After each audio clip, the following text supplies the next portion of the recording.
Hey everybody, Matt from Peak Creative here with another behind the scenes look at Keagan Park's latest single, Bustin Buckles. Today we're talking about bass guitar. Keagan's friend Joe performed the part and recorded it here in our studio.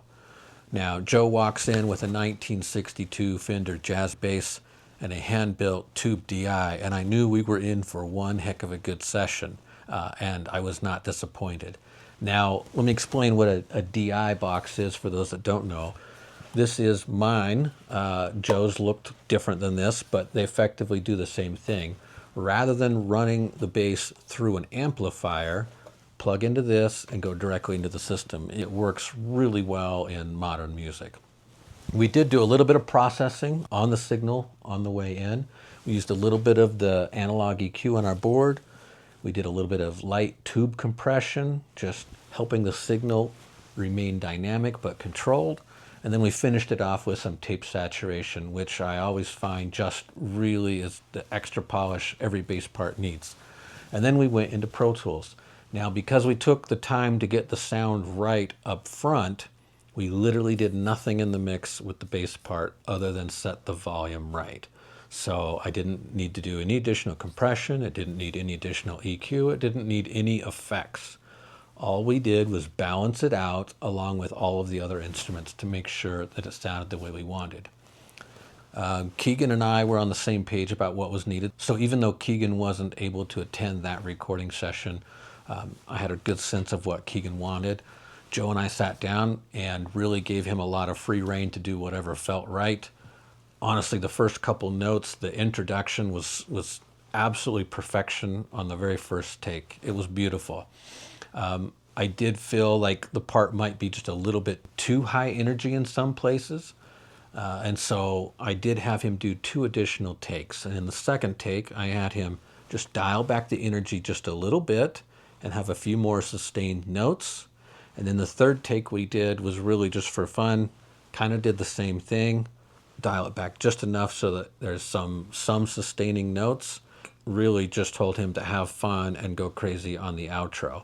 All 3 takes were amazing, and Joe just killed it. Ultimately, we took the second take, and we used mostly that. I did take a couple of pieces from the other takes to work in because I was just trying to tailor the sound to what I think Keagan would want to hear. Let's hear a quick sample of Joe, raw audio from the camera during the recording session, and you'll see and hear what he sounded like there. Here we go.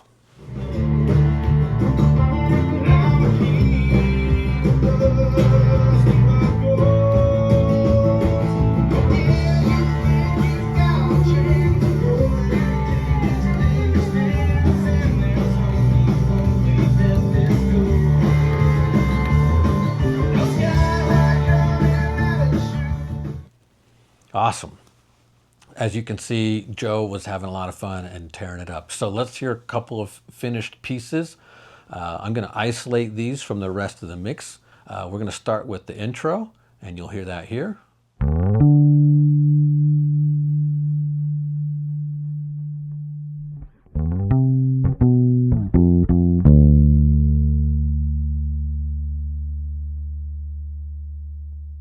And then I'm going to play you part of the first chorus so you can hear a little bit busier part.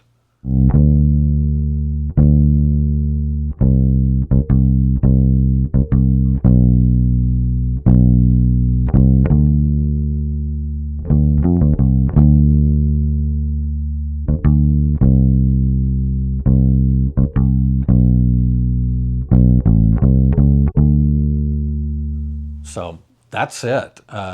Joe did a great job. He gave me a little bit of variety to work with as a producer, which is always appreciated. I was able to get a track over to Keagan. Keagan loved it.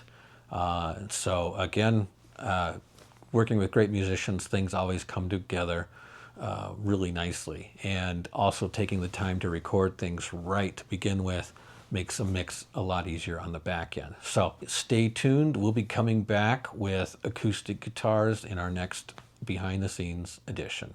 Thanks. Take care.